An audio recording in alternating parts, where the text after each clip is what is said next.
memperkenalkan diri. Perkenalkan, nama saya Hayu Nisa. Kalian bisa memanggil saya dengan Nisa.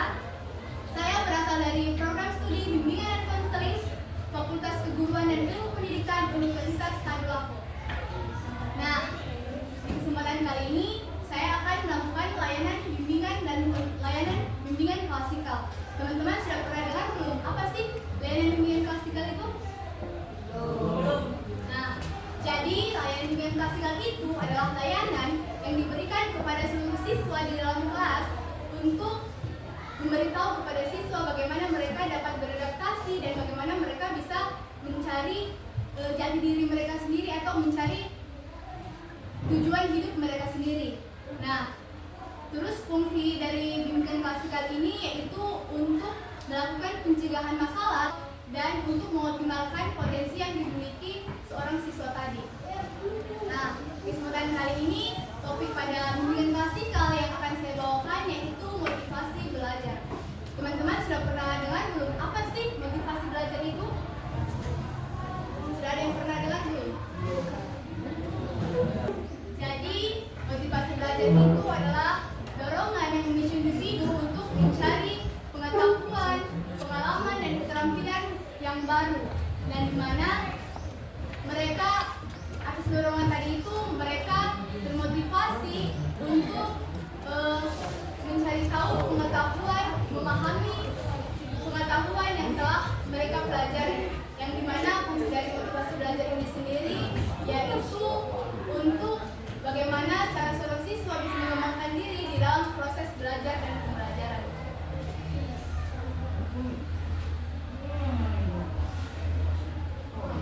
Nah, pertanyaannya, mengapa motivasi belajar itu sangat penting? Atau mengapa motivasi belajar itu penting? Yang pertama yaitu meningkatkan keterlibatan, di mana siswa yang dengan memiliki motivasi yang tinggi maka mereka otomatis akan ikut terlibat dalam proses belajar dan pembelajaran. Proses terlibat yang dimaksud ini di mana mereka itu menjawab pertanyaan, mereka aktif di dalam proses pembelajaran atau di dalam kegiatan yang dilakukan di dalam kelas. Nah, yang kedua itu yaitu mendorong mereka melakukan pembelajaran mandiri, di mana siswa yang termotivasi untuk belajar, mereka akan berinisiatif untuk secara mandiri mencari tahu tentang pembelajaran yang tidak mereka ketahui.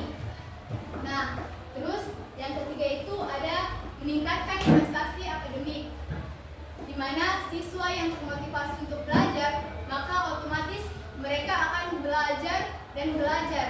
Kenapa saya bilang mereka akan belajar dan belajar? Karena motivasi belajar itu yaitu meningkatkan prestasi akademik, di mana ketika mereka belajar maka mereka akan mendapatkan hasil yang maksimal sesuai dengan kemampuan mereka termotivasi untuk belajar itu sendiri. Selanjutnya ada jenis-jenis motivasi belajar. Yang pertama itu ada motivasi intrinsik, di mana motivasi ini berasal dari dalam diri seorang siswa tersebut. Jadi mereka termotivasi belajar karena rasa ingin tahu mereka yang sangat tinggi. Jadi mereka termotivasi belajar karena mereka ingin mencari tahu dan berinisiatif bagaimana mereka bisa mendapatkan pembelajaran yang baru. Nah, ciri-ciri dari motivasi intrinsik itu yang pertama memiliki minat yang tinggi, di mana mereka yang memiliki minat yang tinggi terhadap pembelajaran akan berusaha memahami dan mempelajari pengetahuan tersebut. Nah, yang kedua itu ada keinginan untuk menguasai, di mana mereka yang termotivasi belajar maka mereka akan berusaha untuk memahami dan menguasai materi pembelajaran yang telah diberikan oleh guru tersebut. Dan yang ketiga itu ada kemandirian, di mana siswa yang mandiri maka mereka otomatis akan berinisiatif untuk melakukan pembelajaran secara mandiri. Yang kedua itu ada jenis motivasi ekstrinsik, yang dimana motivasi ekstrinsik ini yaitu motivasi yang berasal dari luar diri seorang individu itu, di mana mereka belajar atau melakukan pembelajaran itu karena butuh pengakuan, butuh pujian, dan dan untuk menghindari hukuman. Nah, yang dimana ciri-ciri dari motivasi intrinsik itu yang pertama yaitu untuk mendapatkan penghargaan dan pengakuan. Jadi mereka termotivasi belajar itu karena mereka ingin dipuji, misalnya mereka ingin dipuji guru mereka atau mereka ingin diakui oleh orang tua mereka sendiri. Nah, terus yang kedua itu ada menghindari hukuman. Menghindari hukuman yang dimaksud ini di mana mereka termotivasi belajar karena supaya tidak dihukum oleh gurunya, kayak misal kalian mengerjakan tugas, kalau kalian termotivasi secara ekstrinsik berarti kalian mengerjakan tugas bukan karena diri kalian sendiri, tapi kalian mengerjakan tugas karena takut mendapatkan hukuman dari guru kalian. Nah, yang terakhir itu di mana ketergantungan pada faktor eksternal. Jadi ketergantungan pada faktor eksternal di sini di mana kalian memotivasi untuk belajar supaya kalian itu tidak dikritik atau mendapatkan hukuman dari orang lain. Nah, terus ada yang namanya faktor yang mempengaruhi motivasi belajar. Yang pertama itu kepercayaan diri, di mana siswa dengan tingkat kepercayaan diri yang tinggi, maka otomatis mereka akan termotivasi untuk belajar. Tanpa mereka disuruh, mereka akan termotivasi karena mereka percaya diri dengan diri mereka bahwa mereka bisa belajar dan bisa termotivasi untuk belajar itu sendiri. Nah, yang kedua itu ada rasa ingin tahu, yang dimana faktor rasa ingin tahu itu mereka termotivasi belajar karena mereka ingin mencari tahu atau tingkat untuk ingin tahunya mereka itu sangat tinggi. Jadi mereka termotivasi belajar dari situ supaya mereka bisa mempelajari atau menemukan banyak hal dari mereka belajar dari itu sendiri. Nah, yang ketiga itu inisiatif, di mana mereka berinisiatif sendiri untuk belajar dan pulang kembali pembelajaran tanpa perlu disuruh. Begitu. Nah, terus ada yang namanya dampak dari kurangnya motivasi belajar. Yang pertama yaitu penurunan prestasi akademik. Jadi, ketika kalian tidak termotivasi atau teman-teman tidak termotivasi belajar atau kurang motivasi belajarnya, maka otomatis kalian akan melakukan penurunan prestasi akademik. Penurunan prestasi akademik ini yang dimaksud di mana kalian mungkin mendapatkan nilai yang lebih kecil dibandingkan orang yang termotivasi untuk belajar itu sendiri. Nah, yang kedua itu ada minat yang rendah. Jadi ketika kalian sudah kurang untuk termotivasi belajar, maka minat kalian untuk belajar itu akan kurang dengan sendirinya. Jadi akan berangsur-angsur kalian itu tidak memiliki minat untuk belajar.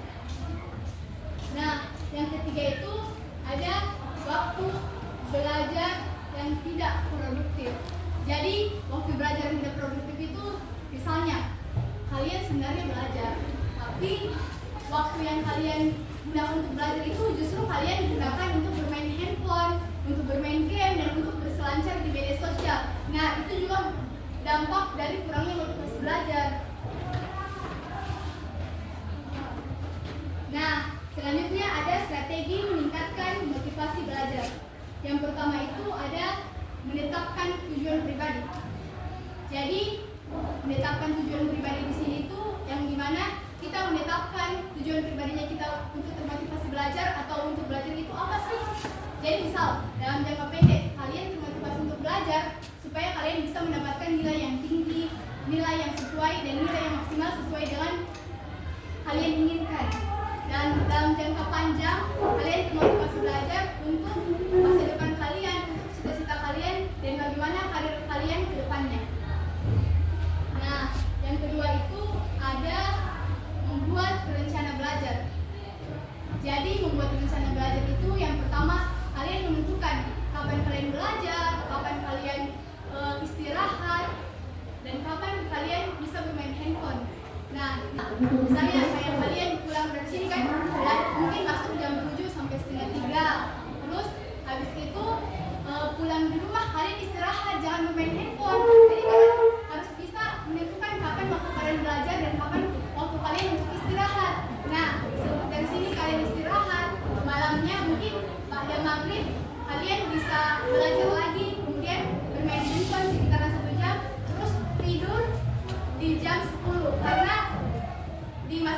semester ini kita harus tidur minimal 7 sampai 8 jam sehari. Terus yang ketiga itu ada mengembangkan kemandirian, yang dimana siswa yang termotivasi belajar akan mengembangkan kemandirian mereka, dimana mereka akan berinisiatif untuk belajar secara mandiri. Nah, kemudian di sini ada kesimpulan yang dimana motivasi belajar itu sendiri yaitu dorongan penting yang mempengaruhi proses belajar dan belajar individu, baik dari faktor eksternal maupun internal. Nah, supaya kita tidak boring-boring amat, kita briefing dulu. Boleh berdiri?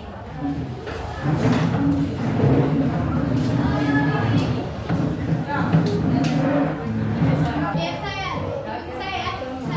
Jadi SPJ yang kita berhitung tapi menggunakan berat tubuh. Sama-sama menyanyi ya. Sama-sama. 2, 3.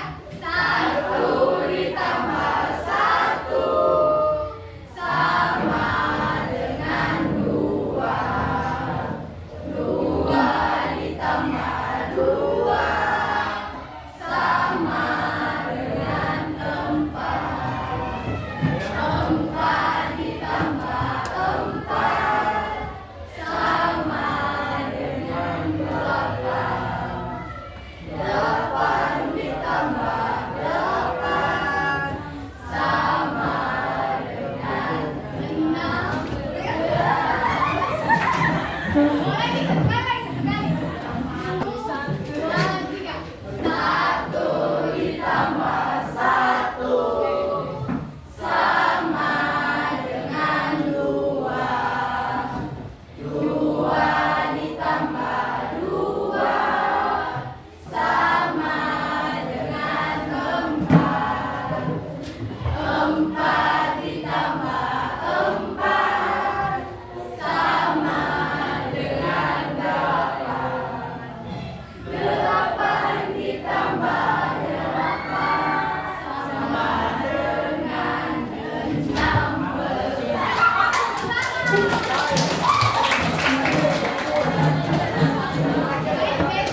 Jadi teman-teman boleh duduk. Nah, tadi saya sudah menjelaskan tentang motivasi belajar. Jadi saya ingin tahu dari materi yang saya sampaikan tadi. Pertanyaannya itu, kalau yang tahu berdiri sebutkan nama ya. Apa yang dimaksud dengan motivasi belajar?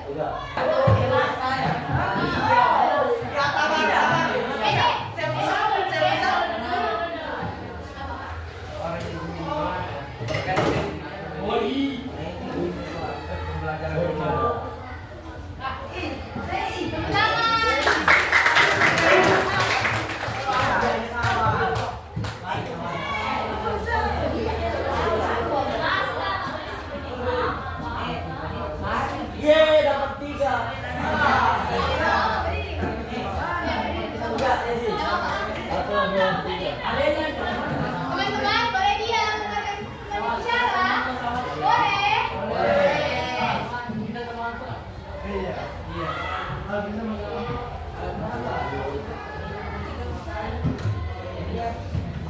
Motivasi belajar. Tepuk tangan. Udah lagi udah. Dapat 3 kan? Satu orang lagi, ada mau tidak? Udah. Tidak apa-apa. Intinya sering belajar. Berdiri. Ada problem. Berdiri. Oh, so.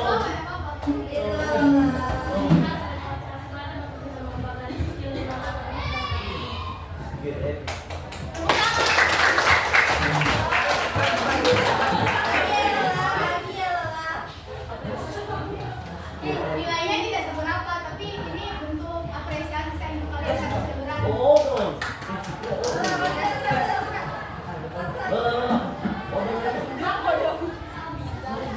Nah, teman-teman boleh dengar saya.